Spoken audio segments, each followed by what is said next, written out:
You are salt. You are the light of God. How are we disciples? Sometimes we lose our saltiness. Sometimes our light does not shine as bright. We get diverted. Sometimes we might even find ourselves in the ditch along the road. Things like the retirement of your pastor and your friend get our attention. Things like cancer in our friend and pastor get our attention. Divert us from thinking about saltiness or light.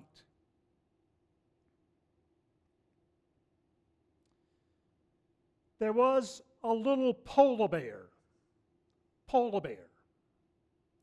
who went up to his mother and said, "Am I a real polar bear?" "Yes, you're a real polar bear." He went to his father and said, "Am I a real polar bear, Dad?" "Yes, son, you're a real polar bear."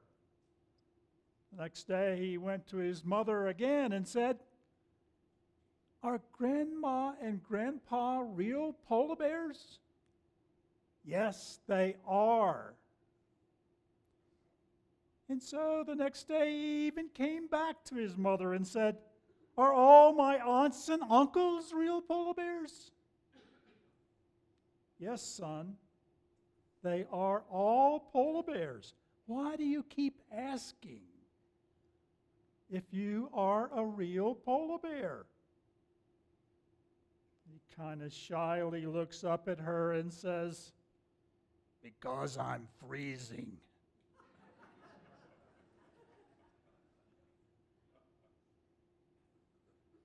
The little polar bear was trying to live into his Arctic heritage, trying to live up to it. How do we live up to our Christian heritage? How do we live up? How are we salt? How are we light? How are we disciples of Jesus?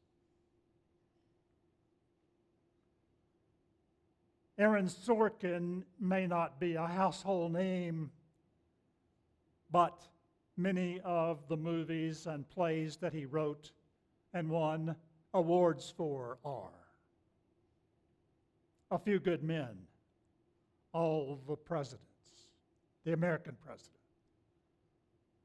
and many others. He was asked to come back to his alma mater and give the commencement address. And he told of how Syracuse had changed his life. He said, "In my freshman year in drama, I was taking the core class of Jerry Clark. He said, it was an okay class, I enjoyed it, but the problem was it met at 8:30 in the morning. He said we met twice a week for an hour and a half, and in each class there was a play that we were to have read. We were tested at the beginning of class. And he said, this class often got in the way of my social life, even my sleep. But I went, And on this particular day, we were tested on Death of a Salesman by Arthur Miller. He said I had not read the play. I didn't even know that the main character had died. So he said, I failed the class.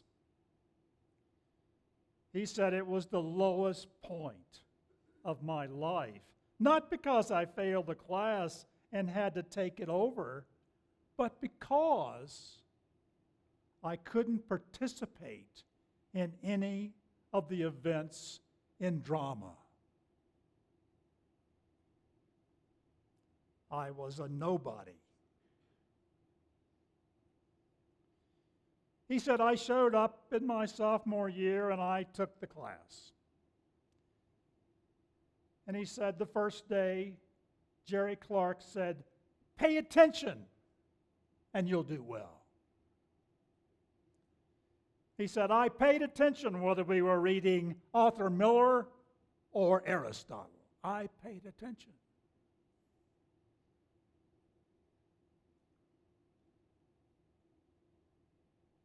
He said several years later, after I graduated, I had a play that was going to Broadway.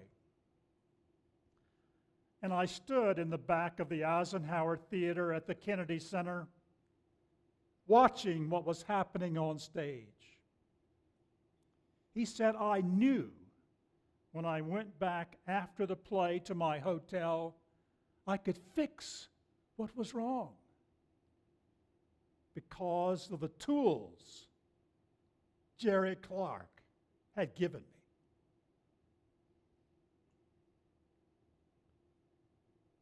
He said, about a month after that, I was at the Dramatists Guild in New York, and I met Arthur Miller. We were introduced. It was a great honor. We talked. He said about a week after that, Arthur Miller called me up and said, I am sick. I cannot go to New York University and give a speech. Would you fill in for me? He said, I would be honored. And Arthur Miller said, the topic is Death of a Salesman.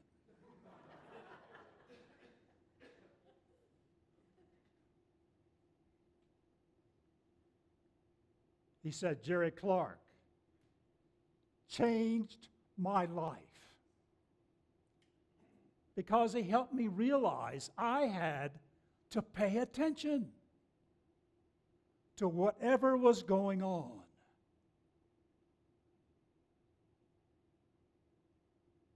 How is your antenna with God? How do you see God in your life? How do you experience God? How do you pay attention?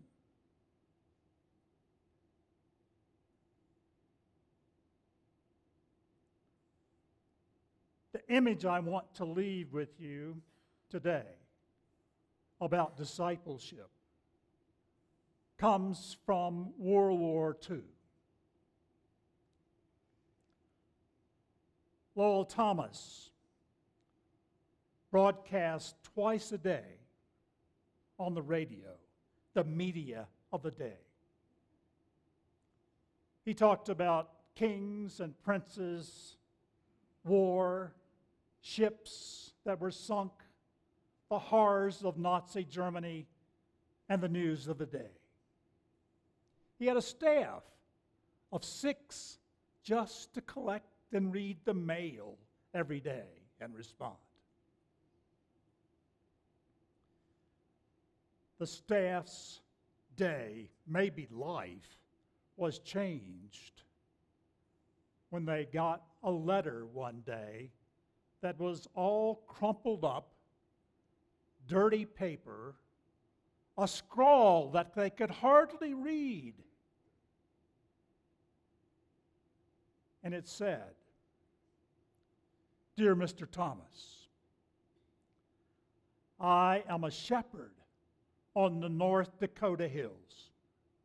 I live alone. My only companionship is my radio, and I listen to your broadcast every day, my dog, and my violin.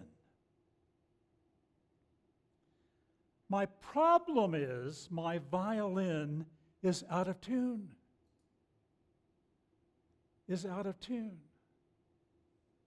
And I can't hear the sound of a perfect A. So I can't tune it.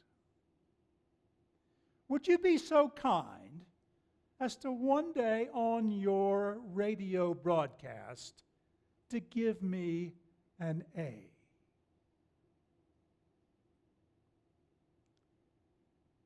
A couple of weeks later, broadcast around the world, Lowell Thomas said, "Shepherd on the North Dakota hills, are you listening? Shepherd on the North Dakota hills, are you listening? Here is your A." And a well-tuned piano struck an A and held it.